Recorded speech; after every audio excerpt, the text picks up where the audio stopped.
Hey everyone, my name's Rhyner. It's a pleasure to meet you. I host What's the Fuzz, a furry podcast that dares to ask the real questions and put the mic in front of the overlooked members of the furry fandom. We mainly focus on BIPOC, that's Black, Indigenous, and people of color, guests and their experiences inside and outside of the fandom. As for me, I'm a 25-year-old, Black, Mexican, queer, trans mass dude, currently residing in Indiana.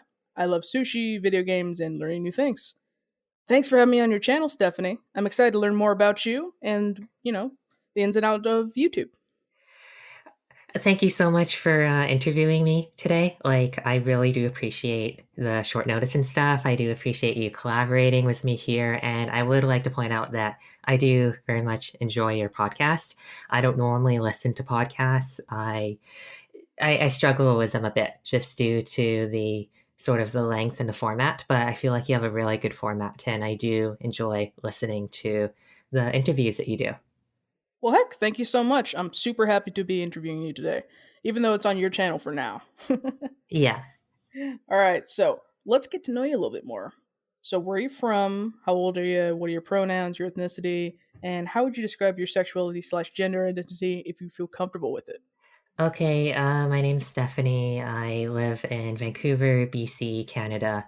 Oh, Gender, female, pronouns like she/her. And I'm straight, but I'm also, as my audience knows, I'm trans. So, yep. gotcha. What's it like over in Vancouver? Is that like the more French area? No, that's the more Asian area. So, Oh, shit. yeah, we're on the West Coast. The more French area is Quebec. They're in Eastern Canada. So yeah, Vancouver, it's West Coast. It has a lot of Asian people here primarily, Hmm. but also white people. Why is it that the Asian community seems to congregate there? I'm curious about that. Oh, I think historically it's because, well, first of all, we're close to Asia, but also, if you look at the demographics, a lot of people came from Hong Kong. So, for example, we have a lot of Cantonese speakers in Vancouver.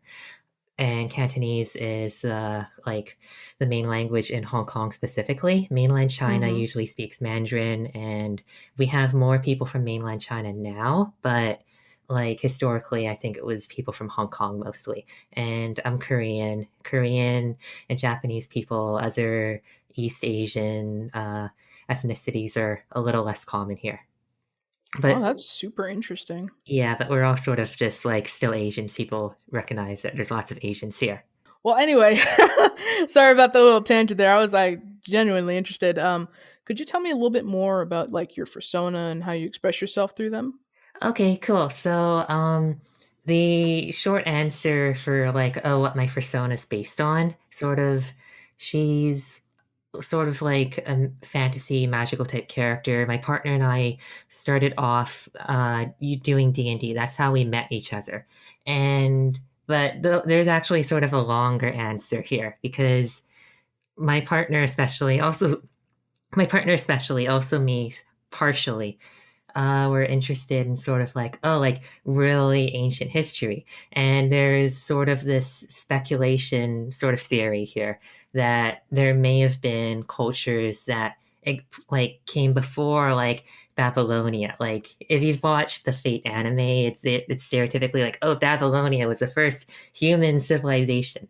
But when you look at sort of like historical records, shared mythology across different cultures, and even certain elements of like Native American culture and history and Native American mythology specifically, you sort of see commonalities here. Like for example, Atlantis may have actually existed. It lines up with certain ice age type events that happened during that time. So it's sort of like sort of speculative history thing. My persona is sort of like, oh, like what would a culture be back then? Sort of like long gone culture, not that Hmm, technologically advanced, but more so than what we think of ancient people right now. that's interesting because they always say that the ancient cultures were super advanced for their time, and they always question like how they were able to do these things, like how they were able to make the buildings and stuff like that.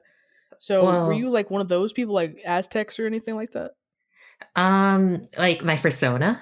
Yeah, yeah. No, Like she you. Oh no, no, I'm Korean. My persona isn't like based on any specific ethnicity or demographic. It's sort of like Mm, she would have been like, oh, hypothetically like one of the ancient cultures that existed back then, but a lot of like historical evidence is sort of wiped out on the topic of like, oh, certain cultures being more advanced than others. It's like my partner's more of an expert on all of this than I am, but he did give me sort of like a more detailed rundown so that I'd be able to talk about it proficiently. But like for got you. example, Babylonia, like they have sculptures that like stone carvings that show, like for example, our solar system was heliocentric solar system was the correct number of planets and stuff, which is something that like oh that's like not something that like cultures back then really should have known about. And also certain things like oh the pyramids, I mean not actually like certain I think it's a pyramid, certain structures in Egypt may have existed like a long time ago, like according to like sort of how the stone ages. And Right. there's sort of like records of like oh like Egyptians like building their civilization on top of like the ruins of like an abandoned city or something. So it's sort of like that type of thing. We may have actually sort of inherited culture from a previous civilization that would have been more proficient with building stuff, was like being able to read the stars to navigate, just being able to like farm, have food. There's Hmm. this perception that, oh, back then we just like before we had like civilized humans, we just had like Ugga Dugga cavemen. Like there was this idea that the reason why we don't have any macrofauna like mammoths and stuff is that humans literally hunted them all to extinction. And that's kind of absurd. And I feel like it's a bit of projection here because it's like, oh, when we look at even like Native American culture here in North America, they didn't hunt any species to extinction. The people who like tried to hunt animals to extinction were the colonizers. Like, oh, when Europeans showed up, they extincted the sea cows around Siberia. And like literally, I know back in the day, Americans used to shoot American bison from trains, Yep. and they're still around today. I mean, they went hard in the paint for killing those buffalo. Like, they hated them things. God damn. It's so sad because the Native Americans here, like, they knew how to tend to the land. They knew how to keep the animals, in good supply and everything like that. The colonizers would see this and be like, what the heck are they doing? Why are they setting the bushes on fire? Not knowing that they're actually, like, helping the cycle of life in that region regenerate time after time. It's just ridiculous. My partner Rob, he said that in his opinion, the Native American people perfected living in North America. Like Oh, they yeah. like truly perfected, like they made it completely sustainable. They didn't have to like extinct any animals, and they managed to live here a long time until Europeans showed up and started messing everything up. Really makes you think, honestly, about how things would have been if they hadn't ever come here. But I suppose it's a little late for that, huh? Yeah, it's like so for clarity, my partner, he identifies as white, but his father is Alaskan Athabascan. His parents, my partner's parents separated when he was young, and like oh, when things sort of became more settled, he was given the opportunity to oh like move up to Alaska and sort of like become more involved with Native American culture there, but he Uh, chose not to because at that point he already had like friends and family in Colorado. He didn't want to sort of abandon that life. man, that sounds really complicated. Did you have like a similar story with how you came to be in Canada? So I was born in Vancouver, and it's a bit interesting because it's sort of like, oh, I guess you could say that both Rob and I have had sort of weird relationships with our ethnicity because Mm, when I was young, I got sort of bullied a lot for my Asian heritage. And when I decided to change my legal name because I was transitioning, I chose to change my last name to a more Western sounding one. And at the time, I did not have a good relationship with my father. I still haven't spoken to him for many years due to several reasons. Some of them are LGBT related. Mm-hmm. And that's like, oh, so it's like I don't have a connection to my father, but I don't want to actually adopt my mother's maiden name. I've decided that I'm just going to create a new name for myself and sort of like try to be semi like white passing. Like I'm not actually white passing. I basically sort of present myself as being mixed race, like half white, half Asian, even though I'm not. And like it's funny because it's a small distinction, but I managed to experience less racism because of it. Like people don't ask me invasive types of questions that I would have gotten before. And just in general, like in all the post-secondary schools teach you that if you have a foreign sounding name, uh, don't use that for your resume. Use a like self-identified personal non-legal name that sounds more Western because you have a reduced chance of being selected for an interview if you sound foreign. Wow, that is freaking crazy. So it's not just a states thing then. It happens in Canada too, just as much. Oh yeah, for sure. So it's like there's this perception that oh, it's like Canada must be this amazing place, but we still have a lot of the similar problems that you do, just to less severe, more toned back. Like for example, with the anti-Asian stuff that's been happening since COVID started, Canada has had more anti-Asian hate crimes reported per Asian capita than the United States. Oh It's my just that we don't god. have as many like high-profile stuff like the mass shooting in Atlanta. That that's blowing my mind honestly because we're bad. Like we're really bad. So if you guys are having it like twice as bad, I'm like, wow, I can't. I wouldn't I say that it's can't. twice as bad. I don't actually know what the exact numbers are, but I know that yeah, but I have to say it's hard to find the exact numbers though. Like I managed to thankfully when the and the aftermath of the mass shooting and the discourse on like social media, I Mhm. managed to find like sort of like a stat sheet, like infographic, detailing sort of information from a Canadian perspective. And that's helpful because a lot of stat sheets like are from an American perspective. Those are just easier to find. And like, I wouldn't necessarily know where to look as a Canadian to find the same type of stuff that exists for American statistics. That's interesting. So people are a bit more evasive when it comes to addressing their racism in Canada. Oh, yeah, for sure. Like there was incident where the NDP leader, like they're a minority party in Canada, and in the federal government, one of the other members of parliament said there is no systemic racism in the RCMP, and like Yakmeet Singh, the NDP leader, got rather upset, and he got sort of like in trouble for being like really like anti-racist about it.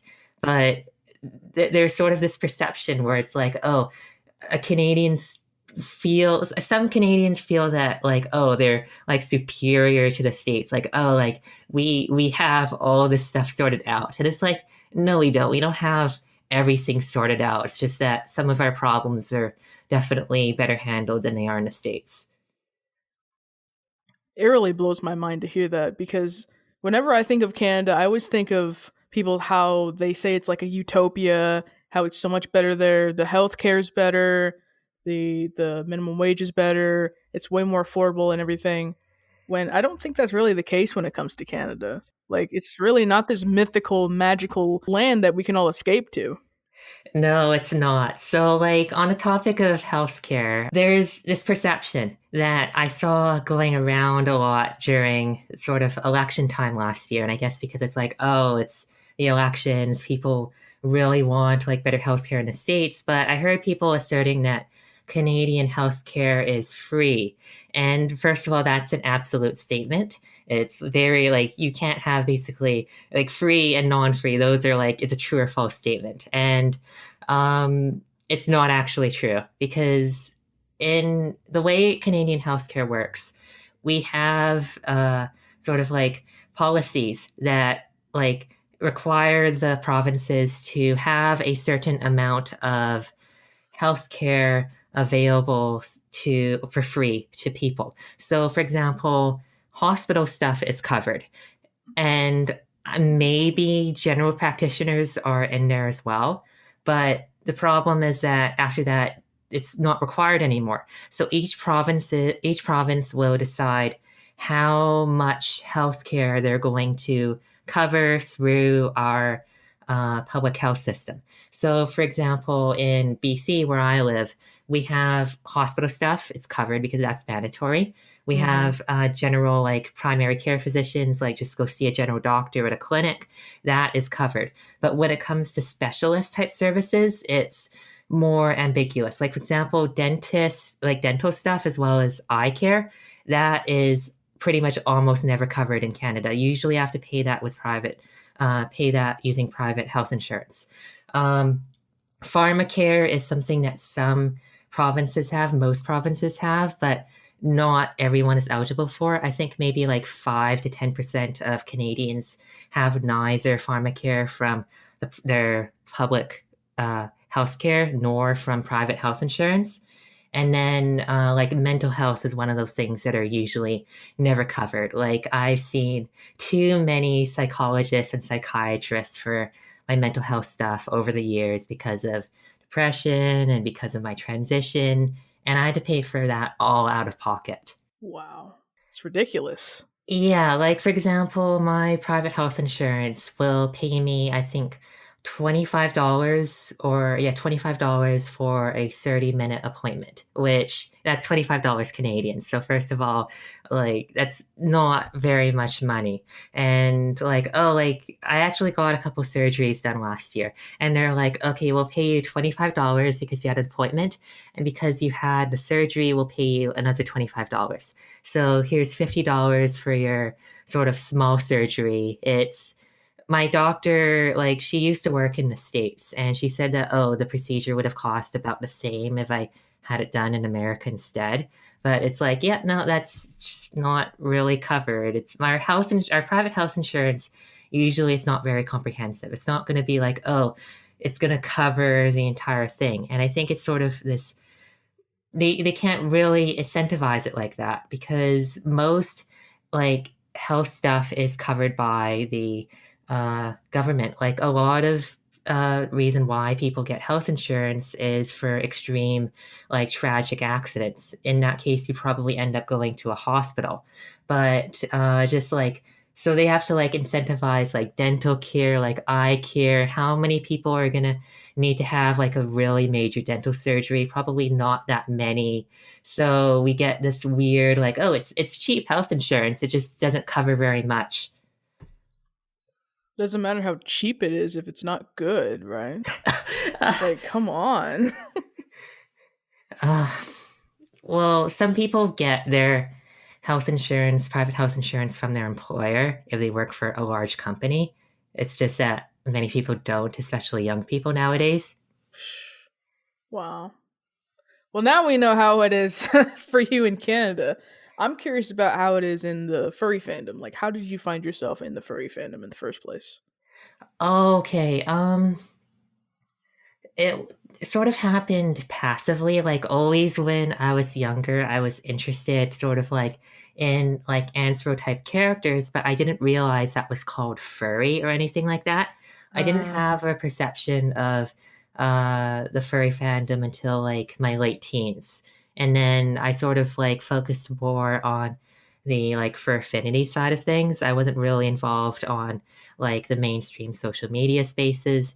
And actually, I ended up leaving the fandom when I transitioned because I like it was sort of like embarrassing because I like for like the furry fandom is supposed to be all about expressing yourself and finding sort of like who you really are. And I was in the fandom, and in the like somewhat short amount of time I was there, I it didn't dawn on me that, oh, like I'm trans or that even trans is a thing. Basically, once I found out that trans is a thing, it took me less than a day to realize that I was trans. Like it didn't require much consideration just because of how much evidence there was in my life up until that point. And yep. So once I realized that, I was like, I feel sort of like I want to distance myself from the fandom a bit. And then what ended up happening was like now I've got my life sorted out more. Like being trans, it sort of when depending on when it happens, it sort of derails your life. Like I dropped out of university at that point, and it took me like sort of several years in order to like get different post-secondary educations. I couldn't really get back into university again because my grades were too bad. And then I finally got a job and I worked that job for a while. And early on in 2020, during the pandemic, I was like, I want to come back to the fandom and sort of reconcile my past, because it's not like, oh, you stop like when you leave the fandom, you stop liking Anthro stuff. Like I always liked Anthro stuff. So it's sort of like, oh, well, might as well, I've got my life sorted out now, might as well come back into the fandom. And then I realized that, oh, like things are better now, but not that much better. And that's sort of what led me to start my channel. Huh. So that realization seriously like set you on a completely different path. Oh, yeah. But was it worth it to you? Like did you find it worth that big change? Was transition worth it? Oh yeah, 100%. Oh, yeah. Like, yeah, yeah. Like, of course, transition was worth it for me. All Like, right, that's there, awesome. yeah, if I had to, like, it was hard. And then, like, it sort of derailed my life. And it sort of, I had to deal with the fact that I was never gonna live up to the expectations that I had and others had when I was young. And, and that I would never reach the level of success that my like cisgender peers have had, or like even people in my extended family have had, or anything like that. Like I sort of had to I'm doing the best I can. My bar isn't as high as everyone else's, but it's sort of the best I can do, and I need to accept that. And it was, but in terms of actually transitioning, I was like, I'm gonna transition at all costs. Like even if it costs me my life, I will transition. Like Hmm. there's no other option for me. Understandable, understandable. So I want to know a little bit more about you starting your channel then. Like, how did you choose that to express yourself? What makes you think that's your best avenue? Okay, YouTube has a representation gap. So basically, like when we look at furry YouTube, a lot of it's done by white people, cis people. The content tends to feel very static and sort of the same. Of course, a lot of people are using fursuits, but you get a lot of videos that sort of specifically about fursuits. You get videos that are like reaction videos or meme videos, and there isn't a lot of sort of diversity there. And I wanted to sort of fill that gap a bit. So my content tends to be a bit more political. The reason why I choose YouTube over like a platform like TikTok, which revolves around like more short videos, is that I don't want that. I want my videos to sort of be like, you're here sort of to sit down and listen to what I have to say about a certain point. And usually I try to frame each video around like a point. Like I don't want to just like rant about something and it's like, what did everyone, like all my viewers, sit down and spend their time listening to? That's not something that I want. Um, so that's why I chose YouTube specifically, but also just in general, when I was in the trans community, I was sort of like I left actually. I was about like a few years in the trans community, a few years out of the trans community. I didn't actually detransition or anything. It's just that I was very fed up with the way trans people acted in online trans spaces. And it was very alienating. It's sort of like, oh, like I'm sort of an outsider. And I guess I'm sort of an outsider in the fandom too. But I have a lot of people who resonate with my content. Like they thank me for discussing a certain topic that someone else, like another YouTuber, probably wouldn't cover. I have trans people sharing with me their stories, like they've had similar things happen to them where they felt alienated too. And like there's this perception that, oh, it's like the furry fandom is perfect, the trans community is perfect. And I'm like, neither of these things are really perfect. So, what kind of brought about that alienation? Okay, so are you talking about more the fandom or the trans community? The trans community. I'm curious. Okay, the trans community, it was due to discourse. So, like, we have these sort of like online trans spaces, or they're designed to sort of like, oh, support trans people talk in them. It's sort of an online support group. You've Right, got right. these types of spaces on Reddit and Discord mainly. And basically, the mods decided to sort of be like authoritarian. They basically decided that, oh, we're going to ban discussion around a certain topic. And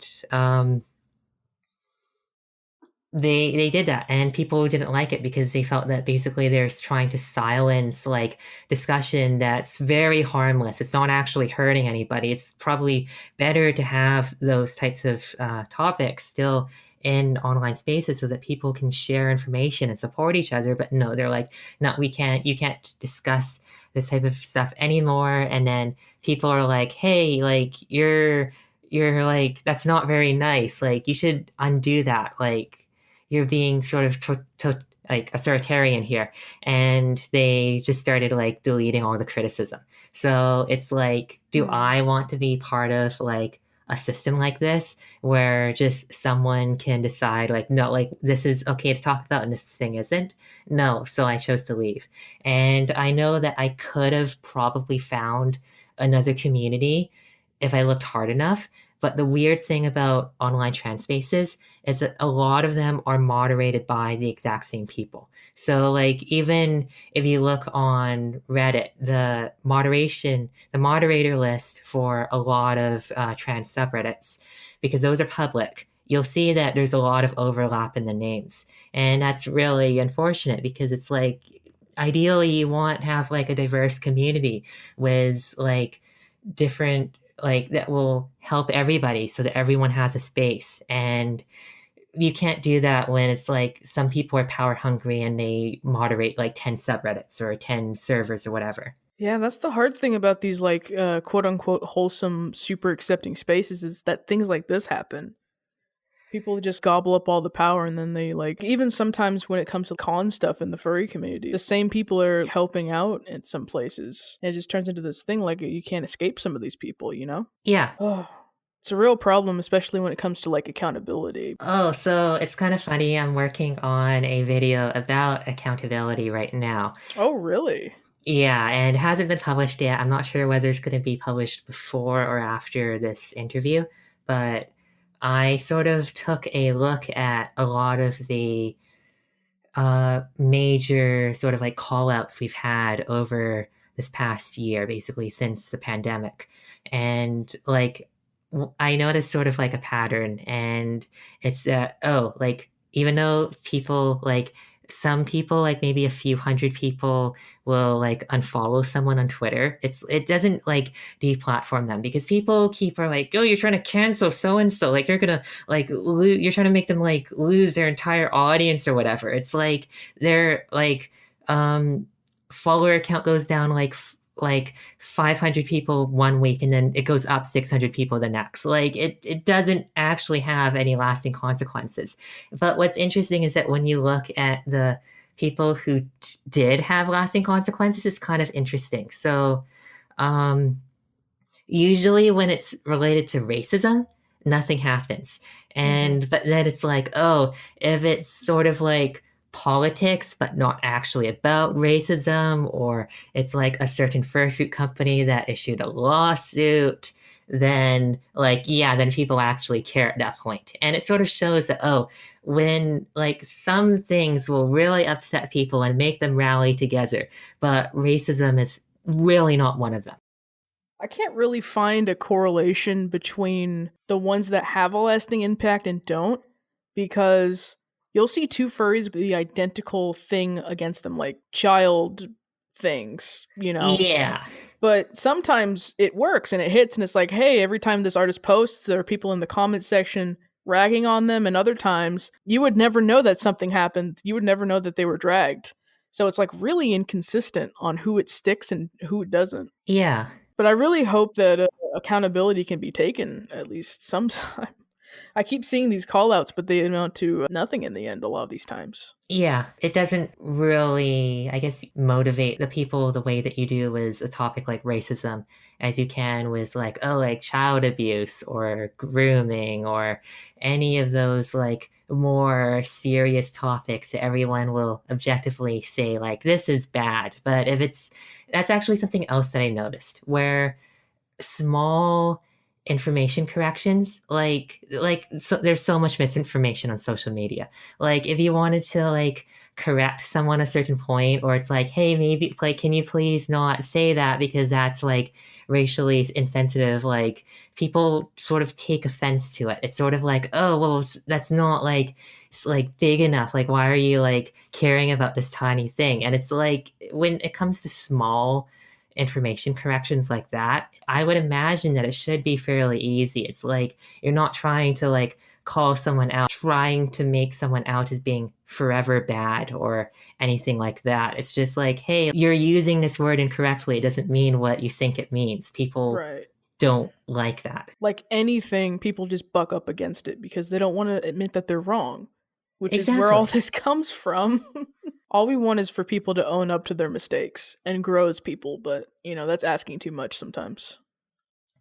Oh yeah, for sure. That's sort of like I'm one of the people who participate more in the quote unquote cancel culture. I still think cancel culture is a lie because no one really gets canceled when it comes to Right. racism. But like I'm one of the people who won't sort of hesitate that much to talk about like, oh, like so and so did this thing. Like I'll actually have videos that mention that. But I don't do this with, first of all, people who are like right wing content creators, like right wing YouTubers. There are people with very large platforms, like they're decidedly like conservative, and I'm not interested in engaging with that type of stuff because these people they've made their decision, they're not going to learn, which is why I care more about smaller stuff, because I really hope that people learn and accept and grow. Like I don't want anyone to like forever evil or whatever. I would rather that someone makes a mistake and learns from it and then uses their platform to do good than for them to make a mistake and then just get canceled and then never, like their platform's just gone now. Oh, 100%, 100%. How do you feel about people with like big followings, like YouTuber furries, like Strawberry Majora? The fruit foxes. Yeah, they're the Right. fruit foxes. There's like 3 or 4 people who are like, oh, like they're the fruit foxes. Yeah, those. How do you feel like if those guys like came out and they talked about the same issues that you did in the community? How do you think things would change for the better? I think people would care more, but also some people will not actually care that much. Okay, so like Oh, you've heard of Ash Coyote, right? the fandom? Yeah, Okay. she did the fandom. Yes. We collaborated like at the start of the year, and I posted a video on my channel, and she has like 70 something thousand subscribers, and we managed to get like less than 4,000 views on the video over the course of however long it's been since January. So Mm. it's like, like in the comments, like of like her trying to boost this video, there's people who are very vocally like, no, they don't want to watch this video. Like they don't care about that type of stuff. It was a collab video about racism and politics in the fandom. And it's sort of like, oh, like maybe thousands of people, tens of thousands even, might watch a reaction video or a meme video, but you can't get that same type of spotlight on racism. Like it's not even though you may have a large platform, people aren't necessarily going to watch it. And like, I don't know, maybe people love Majira Strawberry enough that if he starts talking about racism, they will care about racism because they love Majira Strawberry and they're going to follow him until the end of the earth. But like, I don't know there's that many people out there like that. I'm not sure either, but that's why we got to come at them from all sides. We need all the popular people talking about this. We need all of them just putting it out there, shoving it out there like that dancing booty video that came out a few months ago. We need everyone to talk about these important subjects so it's an inescapable. Furry can be inseparable with talking about things that invigorate people, like racism, like politics, like doing the right thing, even when it sucks. Because Mhm. that's when it's important, when it sucks. Because nobody wants to talk about their problematic friend making a tweet that caused people harm. Now they have to own up to it. These are the discussions that we need to have if things want to get better, which I hope they do. I hope they do too. And actually, like, yeah, on like, I sort of give furry discourse a hard time because I'm like, oh, like furry discourse, I don't care about that. I don't mean like actual like political discourse about racism or transphobia or anything like that, but just like the top two furry discourse topics I can think of are poodling and furry cultural appropriation. And I pointed out now, like a couple times now, that basically if you search poodling on YouTube, just log out incognito mode so it's not gonna like use your search preferences, you'll be shocked by just how many videos there are in the fandom about poodling on YouTube. Like basically this is like the big furry discussion topic historically. But I don't really. Uh, I'm sorry, isn't poodling just using a partial? Poodling is when you show skin while wearing a partial. I, yeah, it does get hot. Well, This is basically, really. a long time ago, someone like made a take where it's like, oh, like all of these young people just like show their skin like a poodle or like something stupid like that. And since then, the fandom has latched onto it, and there's so many videos about furry like fursuit poodling. Also, like when Converse did that advertisement campaign where they used fursuiters from Brazil or whatever, that was such a big deal. And like people made videos about that too. And it's sort and then when Lil Nas X got that fake fursuit and then did that video, it's like people are like furry cultural appropriation again. And I'm like, why do people care about this so much?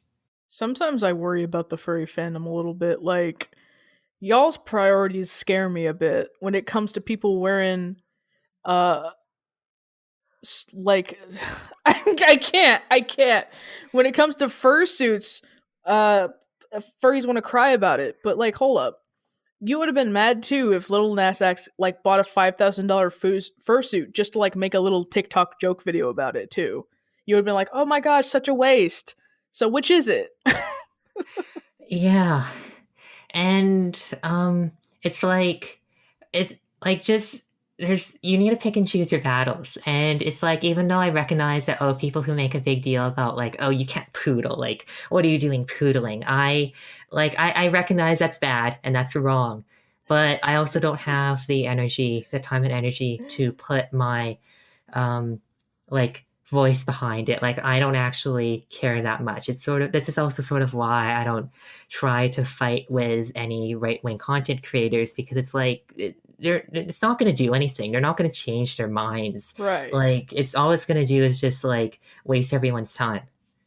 Because that's what they built their platform on. That's what they like that's what they get attention for, and sometimes that's what they get money for. So they're not going to change their mind magically one day because they don't really Exactly. care. Well, anyway, so what are some of the biggest challenges that come from having a YouTube channel that covers the complicated and sensitive subjects that you do? Okay. Definitely getting visibility out there so that I can grow my channel. So, like, my content is pretty niche. It's specifically for people who are like, oh, they care more about politics, or they may have been like disenfranchised by like like one community or another, or they just want to see like a greater variety of content. They don't just want to watch meme videos all the time. And it's very hard for me to like gain traction with that type of stuff because it's like, first of all, not a lot of people are watching it. Not a lot of people may like even care about it. Like I've gotten pushback on other social media platforms like Twitter, and it makes it very hard to sort of like grow my subscriber count. So I have basically like I can see what my subscribers are, and I literally see it going up and down. Like, oh, like today it was like this number, then the next day it goes down one, and then it goes up one the next day, and then down one the next day, up one the next day. It's like I'm sort of like almost cycling through subscribers here. It's like usually when I lose someone, like I eventually get more people back, but it's sort of stagnant. And I've had sort of like certain spikes. Like I got people from the collab. I got maybe a few people in March around the Trans Day of Visibility, but that's more because I like was specifically advertising for that. But in general, like it's kind of weird. I don't know if it's related or if it's an algorithm thing or not. But basically, since the Atlanta mass shooting, I haven't really been gaining much growth since then, since basically mid March. And I don't think it's related to anything that I've actually posted. It's just people maybe they're starting to tune out or like they don't want to like the world is just too negative for them right now. Hmm. It's hard to say because you'll just have that one video that gets like a bajillion views one day. And it seems completely random because before then, you have like a couple of subscribers here or there, but it's really just kind of the algorithm at work here. Like you have no way of telling who is even seeing your videos, like who's getting recommended your videos right now. hmm And I did have one video that did really well. Like it was a video about the rap one, basically the fursuit rap video where they were Mm-hmm. all like trying to act like they were black or The something. ass shaking video, yes. Yeah, that one. I did a video about that, and like that did make me a bit uncomfortable because it's like, oh, it's anti-black racism, and I'm not sure if I want to. I guess I'm Asian. I don't necessarily want to be like talking about like I don't want to try to assert myself as an authority on anti-black racism because I'm not black, and but I did it anyways because there's a visibility, not visibility, representation gap on YouTube, and people like I know that like of the black furry YouTubers I know of on YouTube, they probably wouldn't do a video about the topic, so I did one, and it did really well. And I did not like try to advertise. I didn't really try to push that or advertise that or do like very much with it. It's just one of my normal weekly videos, and I got like over 1,000 views on that. But meanwhile, it's like the collab video I did with Ash. Basically, she advertised that more than any of the other collaboration videos she's done before, and it couldn't even get like 4,000 views over the course of 3 months. It's tough out here to get people to face things that make them uncomfortable, basically. So it takes some real finessing to both. I think it comes down to being entertaining, but also being informative. And that's not an easy thing to be. Like it's a very fine line. Exactly. Like I create the types of videos that I would actually watch. Like I feel that if I ever post a video where it's something that like, oh, it's not that good. I don't know if I'd actually watched it personally. Like I try to make all my videos something that I would personally enjoy. And I would watch a channel that had similar type of content as mine. But I don't know if other people feel the same way. I'm not the most entertaining person. I've tried to do like streaming type stuff before. I'm not good at coming up with things on a spot. Like even this interview is a bit difficult for me. I think you're doing pretty good so far. Oh, thank you. So, how does intersectionality play into your YouTube channel? Okay. Um, I've done one video about it. I've done one intersectional video about sort of my experiences with like being both trans and a person of color and how Right. that sort of affected my transition. I did one video about that so far, and it hasn't really come up again because it's hard to sort of relate like two things together when they may not necessarily be related. Like I have lots of racism videos and I have lots of videos about being trans, but only one that's specifically about being a trans person of color. Even though I sort of had like shared experiences with both. Like I felt alienated as a person of color. I felt alienated as a trans person. There's overlap here. There's overlap in I sort of what I've gone through in my life, and that informs my decisions. But I wouldn't necessarily that I wouldn't necessarily say that I talk about it all the time, but I feel like it's still important in terms of representation because right now I've been sort of moving towards advertising myself as like the only furry trans person of color YouTuber. I'm not actually sure if that's true, and I'm sorry if it isn't because I tried searching on YouTube several times trying to find people who are like me, and I haven't been able to. Nothing Hmm. comes up, but I know like maybe, including myself, there might be like five white furry YouTube. Not five. I'm not white.